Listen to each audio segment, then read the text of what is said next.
Hey friends, coming to you live from Knoxville, Tennessee to talk a little bit about what is deconstruction. And I remembered I was supposed to do this video last week and I forgot, but all of a sudden I'm thinking about UT football and it reminded me, deconstruction. When things in your life that used to work don't work anymore. So thank you UT football for prompting me to talk about deconstruction. Honestly, if you want to read a great description of it, I think Scott McKnight has 3 articles that he released, I believe it was last week, on deconstruction. And basically most people don't go looking for it, don't go looking to deconstruct their faith. Usually something happens, something really painful in the faith community, in their church, other believers, a crisis that causes them to question what they believe, or just seeing gaps and holes in maybe things that they were taught. And it's not something that we have to be afraid of. And I mean, what's interesting is that what we've seen with deconstruction is sometimes over half the people that are deconstructing walk away from the faith, and the other half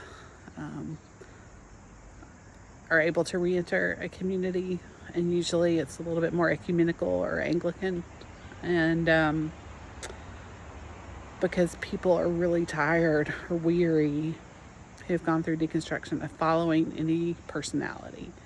And America in particular is pretty personality driven when it comes to leadership. And I think that's probably what's appealing about the Anglican tradition to so many who are trying to re-enter. If you know people who are wrestling with faith, this isn't a time to give them a Bible verse, but to listen with curiosity, to ask questions, just to pray for them to have comfort and insight, because it is one of the most unsettling things a person can go through.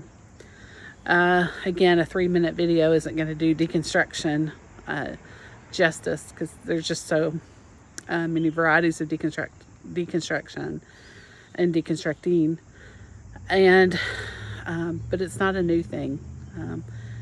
If you tend to think now that deconstruction is just kind of the cool thing or buzzword, I wonder if you've been through it, because no one that I know that's walked through it or is walking through it is doing it because it's trendy. It's because their life has become upended and they didn't see it coming. And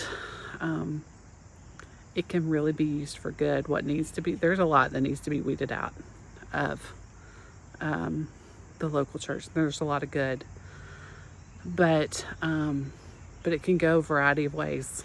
And so I understand why there are people who are concerned about it when people are in deconstruction, because they have walked away from any kind of Christian faith or denounced God or Jesus. And then there are those who haven't, and some are just like, I want to re-enter into a faith community but don't know how, and it can be really challenging. So that's just a little bit. Again, some great resources there if you want to read more about it, because churches need to learn how to grapple with this, or else they're going to keep losing people. But Church Refugees is a great book. Again, the 3 articles by Scott McKnight, and that's with 1 T for McKnight. No, I'm sorry, y'all. I need more sleep. I think it's Scott. It's just with 1 T. And let's see, what else? That's all I got for you right now. Okay, hope you have a good Saturday. Go Vols.